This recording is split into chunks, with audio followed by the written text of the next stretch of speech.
Or what's going on? This Little Easy. We back. We back with another video. So today we're doing a reaction video today. So I was like, I wanted to continue since we got a lot of sneak peeks of, YouTubers and different people that were selected to, I guess, try out the new Elden Ring Nightreign. I was like, I might as well do a review with it.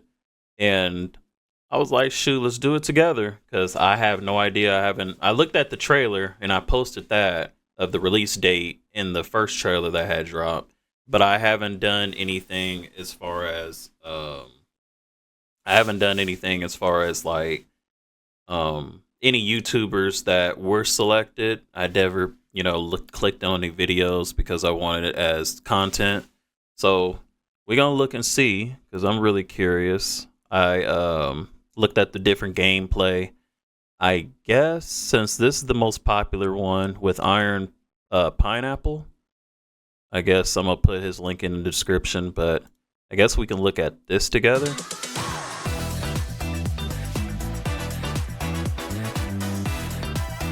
Recently, I got the chance to play Elden Ring Nightreign early at a hands-on preview event hosted in Vegas. In case you missed it, Nightreign is the next game From Software is releasing, and according to them, it's a quote, co-op action survival game. Oh. What is it really? It's essentially Elden Ring remixed into an action roguelike for 3 players, where each run sees you fighting enemies and collecting loot in a shrinking Fortnite-esque circle. When the circle fully shrinks, you're forced into a nighttime boss fight. The game has you fighting Elden Ring enemies and bosses, but you'll also encounter bosses from past Dark Souls games occasionally too. Like the Nameless King. I know a if lot you make of. it to day 3, you get to fight. So hold on, I know a lot of Elden people Ring were talking about bosses, but you'll also encounter I know a lot of people were talking about this boss. From past Dark I Souls don't know anything about this boss, but apparently everybody else is shook about it. I'm not really shook about it because I haven't versed it, so maybe I should be more worried, but who knows. Occasionally too, like the Nameless King. If you make it to day 3, you get to fight one of the 8 Night Lord final bosses, and winning here equals a successful run. I was unfortunately not allowed to record my own footage at the event, but I was given 17 minutes of B-roll showcasing a good chunk of the experience. Now, I do have a lot of opinions about my time playing the game, but first let's go over all the footage in sequential order. What was that? He was able to like use like a spirit or something to hit it? I'm confused on that. A good chunk of the experience. Now, I do have a lot of opinions about my time playing the game, but first let's go over all the footage in sequential order, as I think it paints a pretty clear picture of what to expect from the gameplay loop. I'll interject with my thoughts along the way, and save some of my bigger opinions and critiques for the end. Each run begins with a short cutscene of your chosen Nightfarers walking toward a cliff before running to catch a lift from a spectral hawk. There will be 8 characters to choose from in the full game, but there are only 4 in the demo, and I'll talk about what each one can do as they appear. Next, you're thrust into the game with an aerial view of the map as you glide down on your hawk, kind of like a Fortnite glider, though you don't have control over where you get to land. The game forces you to drop off in the spot it's chosen near the edge of the map. It's pretty odd that you can't choose where to land, or... So it kind of reminds me of like, obviously like Fortnite, how you're just dropping in a zone or war zone, so like... influence the flight of the bird, because I think it'd be pretty fun to have more agency before you start. But hey, that's just me. Looks cool also, to me. The text day 1 pops up on the screen because, you guessed it, it's day 1. As I already mentioned, the game is split into 3 days, where you explore during the day and fight a boss at night. Each day is somewhere between 10 to 15 minutes long. I didn't time in my opinion, so they're kind of like bringing back like, those, I guess, night times to where, or just times in general where you just with your buddies and you're just having a blast with your buddies, exploring like how it used to be, especially with split screen and stuff like that. So but I respect that. That's dope as shit to me. You have a few different choices on where to go, but these players chose to go after the nearest enemy camp, something my group often did as well. This also gives us our first look at Wilder, the Strength Dexterity Knight, and his grapple hook ability. As you can see, it pulls small enemies closer, but when used on larger ones, Wilder's launch toward them instead. Each character has one unique ability like this that's on a short cooldown. There's normally a big icon at the bottom of the screen that displays the ability and lets you know when it's available to use. Also, this is pointing out the obvious, but it's worth mentioning. This combat is literally Elden Ring. Like the animations, the enemies you're fighting, this is Elden Ring. Looks just like this Elden makes Ring, Nightreign like feel like an ambitious fan mod for Elden Ring as opposed to a standalone product. And I don't mean that necessarily as a bad thing, but I do feel compelled to point this out because it's pretty core to the experience. After clearing the camp, the group runs toward the near side of Grace. Just like how Elden Ring super did. Sprint, which is basically the normal sprint at double speed. This is mostly used for traversal because the map is big and Torrent's on vacation. You can also use it during combat, but it's tough to pull off because it'll drain your entire stamina bar almost instantly. Anyway, they run up to the site of Grace to replenish their healing flask and level up. I like those wings, that's fire. And each site of Grace will fill them all. Saw that Sites shit? of Grace That's are also fire. where you can level up using the runes you acquire from enemies and bosses, just like Elden Ring. However, unlike Elden Ring, there isn't a way to pick and choose stats. Instead, you just click the big level up button, and you'll simply be stronger with extra damage, health, and FP. I'm a little mixed on this, as I think it's a missed opportunity to provide the player with a choice on how to build their character, but it does fit the theme of the game with them wanting to keep things quick and streamlined. So maybe it's for the best. Regardless, leveling up is important as the boost in damage from level 1 to level 2 is quite noticeable. More damage means enemies die faster, and in this game, speed is everything. Next, we see the player attack a group of demi-humans, and they do this by throwing a firebomb. So yes, consumables such as firebombs are a thing in Nightreign, and you begin each run with 4 inventory slots to hold different types of consumables. You can also see that the player broke some glowing crates, which dropped additional consumables for them to pick up. Limited and finding plenty of extra consumables, you're heavily encouraged to use these whenever you have a chance. After this, the group encounters a golem, and I believe it counts as a mini-boss. Mini-bosses are scattered across the map, and you'll know you're fighting one because a boss health bar will appear at the bottom of the screen. Upon defeat, the mini-boss will drop a purple soul, and this rewards each player with the choice between 3 upgrades, ranging from a new weapon to a permanent passive boost. Examples of the passives I saw were a slight increase to stamina regen, or a slight Does everybody increase to individually damage have to pick and to be one clear, or the other? all 3 players get their own reward from the one purple soul. This next clip showcases the new wall climbing mechanic. When you press jump while sprinting toward a wall, your character will automatically run up the wall and then mantle over the ledge. This is sick. Cool. It adds an additional layer of verticality to the map. And it can be fun figuring out how to get from point A to point B, since sometimes you'll have to use the wall climb in slightly creative ways. Wall climbing is really cool. The player finds some loot on a body and inside a box. That helped out a lot. Important to note is that all loot you find like this is classified as community loot, meaning that every member of the team can see it, but only one person can take each item. This is also our first look at the different armaments you can find. Each weapon and shield has a built-in Ash of War, and each spellcasting catalyst has 2 different spells. So yes, in this game, the spells you cast are attached directly to the catalyst. Each armament also comes with a built-in passive effect, such as extra damage on combo finishers, additional item discovery, or HP restoration upon attacks. These are mostly small background bonuses, but what's interesting is that each of these passive effects applies to your character even if the armament isn't actively being used. As long as it's equipped, you get the effect. This means that you always want to have 6 armaments equipped, especially because equip load isn't something you need to worry about in this game. You'll always be fast rolling. This is also our first look at blue colored loot. This indicates that it's more rare, and the rarity goes from white to blue to purple to orange. Next, we catch a glimpse of the map screen, and this should give you a better idea of the scope of each run. The map itself is an island, and on the edge, you can see the Fortnite circle closing in. Just like Fortnite, it's constantly getting smaller. There are intervals where it doesn't move at all. I won't go over all the icons on the map. So my question is there what I'm trying to say? Is there like more spots to like? So we see this map, but like, is there like more spots to like? But basically, you know what I'm saying? Besides show you just where most of the points of interest are, like enemy camps or fortresses. You can then pin on the map where you want to go, which is useful because the other players will be able to see your pin and know where you're going. Also worth noting is that some things are hidden on the map, so it's possible you'll find something good even if it's not marked. So my question is like, do we have to like, as long as we're in the zone or the circle, whatever you want to call it, I think we should be able to disperse similar to like Fortnite or Warzone. Like we don't have to like always be, with one another, because you're gonna have that friend, you know what I'm saying, that wanders off and thinks that he's, Superman out there, and he's like, man, I don't need no help. I'm gonna show I can survive on my own. Which I'd probably be one of those friends. I'd show that I could, be straight after I get to a certain level. I probably wouldn't do it now, or when I first started, but from the start. Definitely. Between this and the marked points of interest, you probably won't have time to do everything, so you have to make quick decisions on where to go and what to skip. Next, we see Wilder use his grapple hook to get a little extra speed when running around. It's tough to see here, but this use case is also relevant during fights. Instead of grappling the boss, it might be worth grappling the ground to reposition. We then see Wilder take on another mini-boss, the Leonine Misbegotten, and he initiates the fight with a big fire explosion. This is Wilder's ultimate ability. So unlike the grapple hook, which is on a short cooldown, it's usually a minute or 2 between uses of the ultimate, and I believe dealing damage increases the speed it fills up. Wilder then lands a critical hit. And this is a good time to point out that some of the weapon animations have been changed. So the Greatsword moveset, for example, is a bit different. It feels a little faster and more aggressive, which is well suited for the faster pace of Nightreign. It's really good. This fight also gives us a look at Wilder's unique passive ability, something each character has. Once per run, you can cheat death. The first time you get hit by an attack that would kill you, there's a flash of white followed by a quick dodge. The first time it happened, I thought it was some sort of perfect block,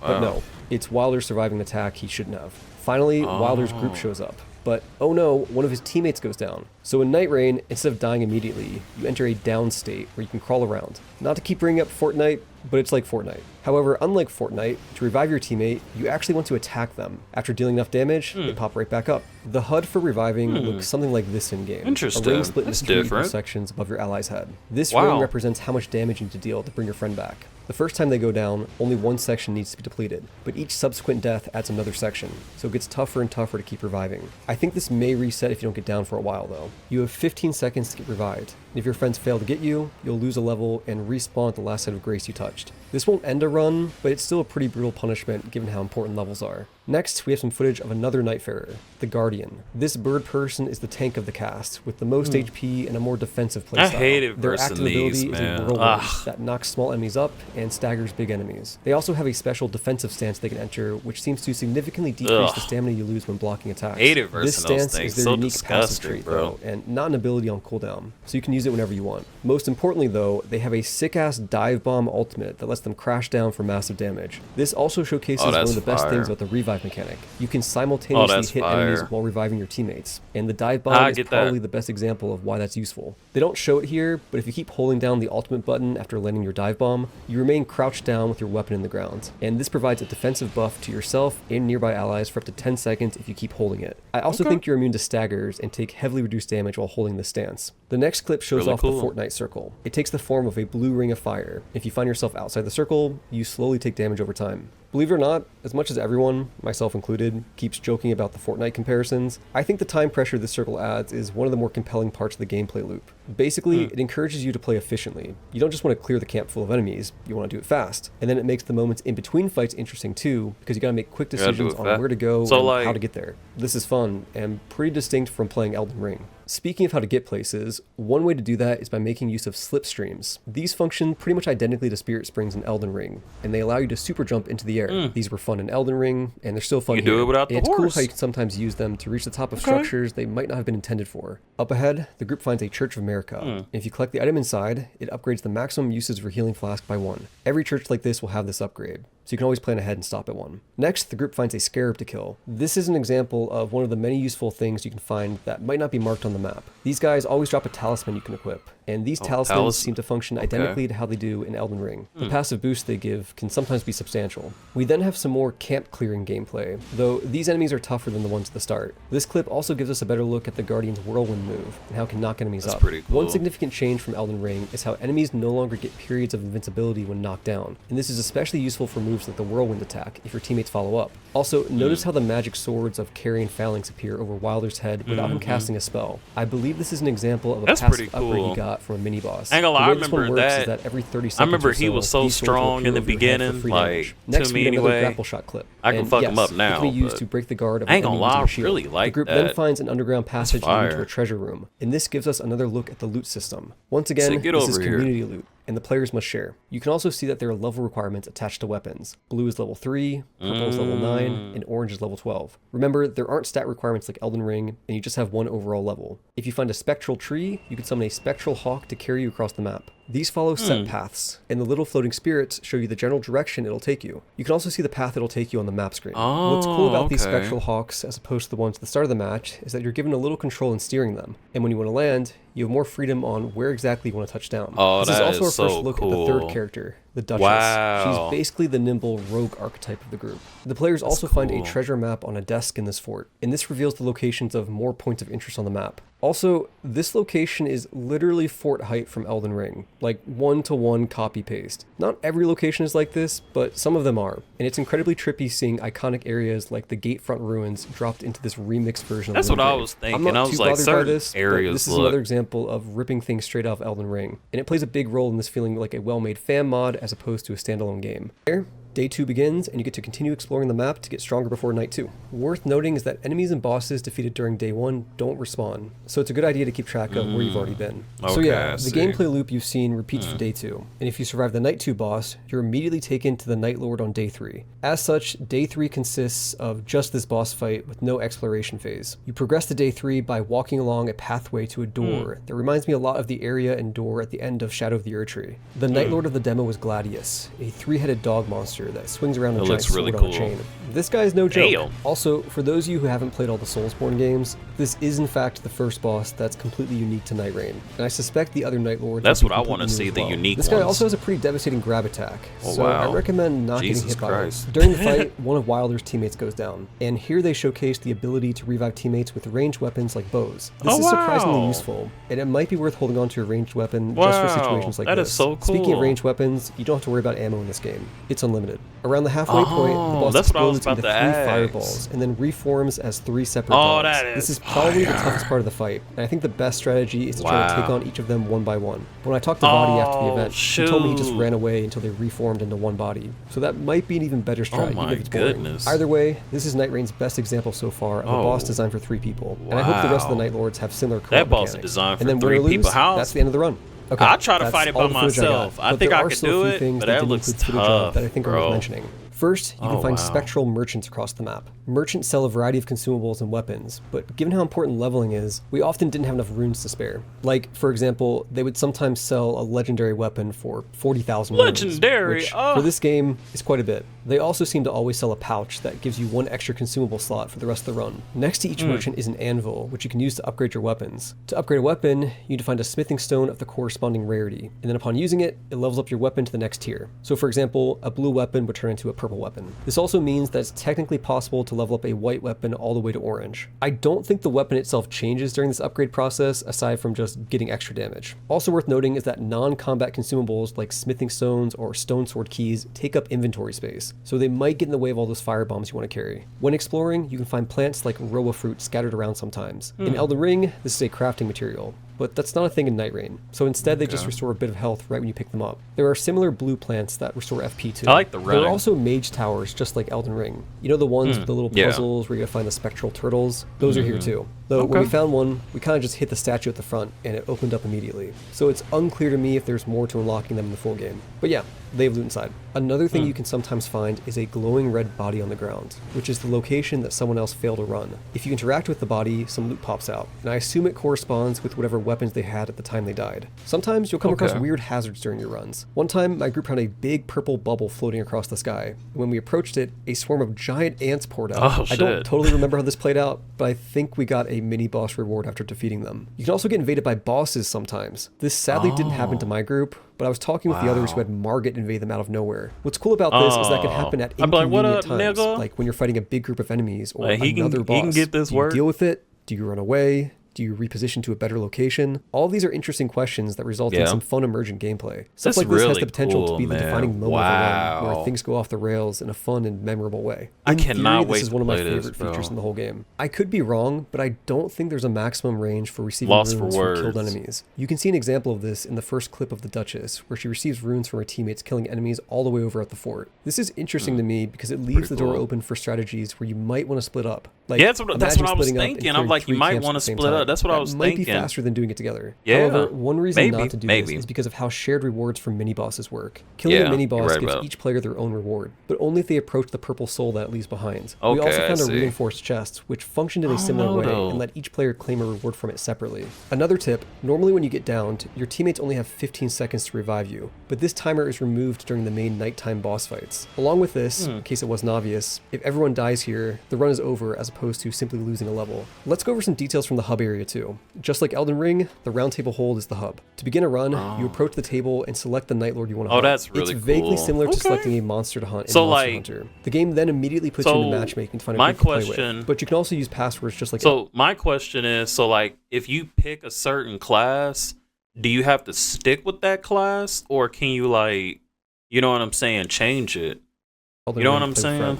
The hub is also populated by all of the playable characters, minus whatever character you're currently controlling. They all just stand around and say hello in the demo, but I'm guessing the full game will have them giving you bits of their story between runs, in a similar fashion to Hades. There's also a sparring ground area and an outside area connected to the roundtable hold. Here you can test out every weapon in the game and set your character level from 1 to 15, which I assume is the max. This is neat, and I took advantage of this during my play session to test out how damage scaling worked. So stats like strength and dexterity are hidden. Like, I genuinely couldn't find a stat screen that showed them, and you can't manually raise them when leveling up, but they do still exist, and different weapons scale with different stats, just like Elden Ring. To test this, I spawned in a legendary greatsword with a C scaling in strength, and made my character level 15. On Wilder, the strength dex guy, a two-handed light attack dealt 348 damage. On the Recluse, the intelligence character, it only dealt 191. The Duchess also dealt 191, and the Guardian dealt 299. So what this means is that even though you're free to use any weapon you find during a run, you still probably want to stick to your character's archetype, or else you'll have to deal with a damage penalty. I have mixed feelings about this, and at the very least, I don't think it should be so hidden, but it is important to know so that you can be more effective during a run. The last main component of the hub is the relic altar. Here you can equip relics. It's actually kind of cool that each of these gives you some sort of bonus or new ability. You can equip up to 3 per character, weapon. But they're color-coded. Pretty cool. And the relic slots are color-coded too. For example, one character might have 2 red slots and 1 blue slot, and that means you're only allowed to equip 2 red relics and 1 blue relic. I believe there's 3 or 4 different relic colors. What do these relics do?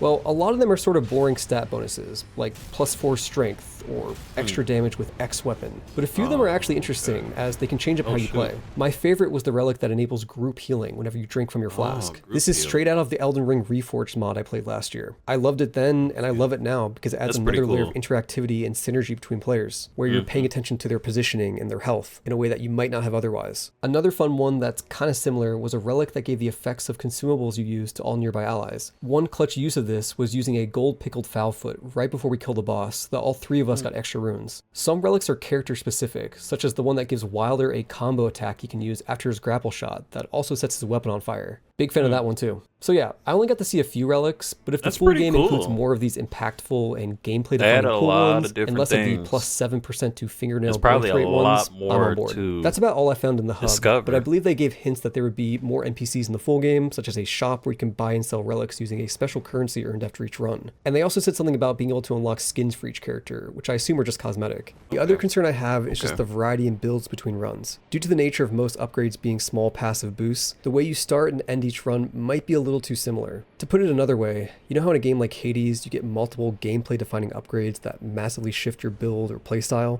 That part of the game is inherently less present in Nightreign. Sure, you'll find a weapon that gives +9% damage when two-handing, but in terms of moment-to-moment gameplay, having or not having that boost isn't going to change how you play. The same can be said about the whole leveling system. Yes, leveling up lets you deal more damage, but the way you play doesn't shift between level 1 and level 2. And as someone who's played a lot of action roguelikes, this is a notable absence. Now, to be fair, not all upgrades are like this. Stuff like the passive that gives you a lightning attack when you dodge, or the relic that gives you group healing are meaningful changes and can noticeably impact a run. So I really hope the full game has more of that. And thinking about this issue some more, we shouldn't ignore all the weapons and spells. Elden Ring might actually be a fantastic game to turn to a roguelike, if only for the variety of weapons and spells already built into the game. There are over 400 weapons and over 200 spells in Elden Ring, and the average Elden Ring player probably only used like less than 5% of them. But in a game where you have to use what you find and be kind of scrappy over short, repeated runs, suddenly there's an opportunity to engage with all these weapons and spells you probably overlooked. Plus, Elden Ring...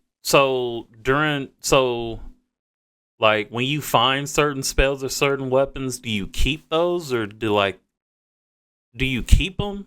Like, and when it shifts to another day, do you lose them, or you lose? Like, I'm confused on Ring that. has a shitload of different enemies and bosses. So again, they have a deep well to draw from. And that's on top of them bringing back bosses from past Dark Souls games. Yes, this all relies entirely on recycled content, but that doesn't change the fact that it gives FromSoft a lot to work with in terms of variety. So yeah, maybe the leveling and passives being kind of boring is actually fine within the context of the rest of the game. Also, even if the player builds are limited when compared to other roguelikes, I think there's still a lot of potential for emerging gameplay when you factor in the rest of the gameplay systems, like the synergies between different character abilities, or unexpected hazards like bosses invading you in the middle of a fight. There's also a lot to be said about the map itself. It's deeply intertwined with all the other systems. Figuring out the best way to move around the map under time pressure is engaging, and simply where and when you get yourself into a fight can lead to different outcomes. So you like the game? I thought you weren't sure. Pine, you're confusing me. Let me put it like this. As a massive fan of FromSoft, Souls-likes, and the action roguelike genre, I'm in the dead center of the Venn diagram of the potential audience for this game. I had fun playing it, and I think, at worst, this game will be a fun diversion for a couple weekends with my friends. It has a lot going for it. I think the time pressure is compelling. I appreciate all the co-op shenanigans, and I'd be lying if I said I wasn't looking forward to fighting Dark Souls 2 bosses with Elden Ring's combat. Since this demo only showed off a small part of the game, I haven't played can't be any sure of the about Dark everything, Souls, so. but the potential is there. It'll depend on how some of the systems pan out in the full release, such as how the map changes. That being said,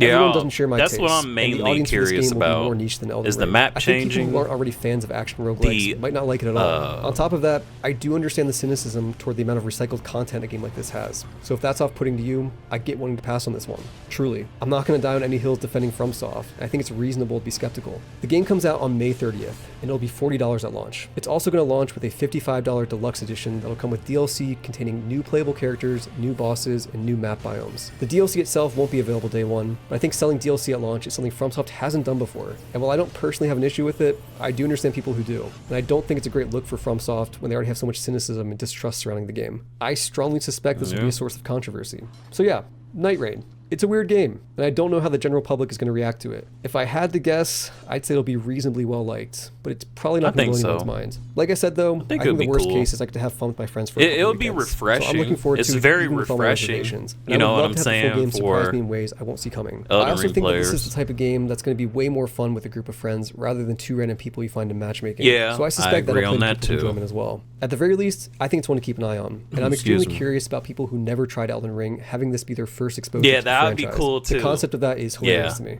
Yeah, anyway, thank you very much for watching. I never thought of it that way. Take it easy and look out for another video this month. Peace. So, yeah, shout out to, what's buddy name? Iron Pineapple. Anyway, he did a really good job. So, me personally, I mean, I think it's going to be cool. I just think that hopefully there's certain bosses that we can beat on our own. You know what I'm saying? Because I don't want to always have help. You know what I'm saying? I don't really want a game to where I have to have help in order to, you know what I'm saying, beat a boss or maybe even a certain area. You know what I'm saying? And I'm trying to sit here and think, like, the maps. I want to see different maps. You know what I'm saying? Because so far, that map compared to Elden Ring's map or even the Erdtree map, when I played that, like, I need me, you know, and I get the circle mechanic, you know, implementing that with Fortnite and Warzone, or from Fortnite and Warzone, but, like, you know, I want to see different areas, different bosses. It's cool that they're bringing certain bosses back. I do respect that. But, you know, and I guess it seems like there's not a way to, I guess, beat the game. Because is there not going to be like a set story mode this time? Like, is there no, I ain't going to say objective, but like as far as like a campaign or a story, like, I guess what I'm trying to say is like I want to have an ending. You know what I'm saying? Similar, like when you were younger and you played Black Ops and you were just playing with your friends to see how long you can survive 20, 30 rounds.